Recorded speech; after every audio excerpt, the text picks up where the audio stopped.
iDivorce ihambe yahamba yaze yazitholela umdlali weSpringbok uSiya Kolisi. Mbukela ke ngibingelele kanti engikuphathelezana kuleli hora zimi kanje. Ukapteni wamaSpringboks uSiya Kolisi udlule. Mbukele iDivorce ihambe yahamba yazitholela umqeqeshi weSpringbok uSiya Kolisi. Mbukela ke ngikubingelele kanti engikuphathelezana kuleli hora zimi kanje.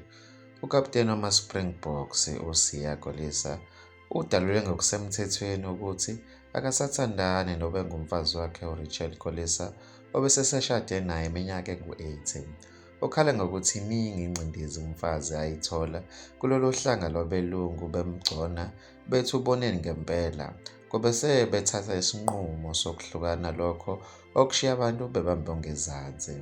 uRachel Kolisi ubhale ekhasini lika-Instagram lapho edalula ngokusemthethweni ukuba yena noSiya Kolisi abasekho ndawonye.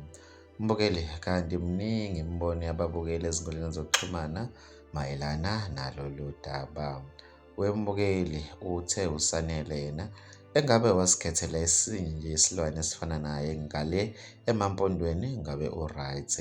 Kanti umlondi Sithembiso uthi yena zabuhlungu-ke lezi, uyabona uthando luhambe lufike la lukhathala khona ebese lihlala phansi luphumule, bese-ke kuya ngokuphapha kwethu ebese sifinyelela esiphethweni kanti belisaphumule ebese kuhlukumezeke izingane juthu isehlakalo.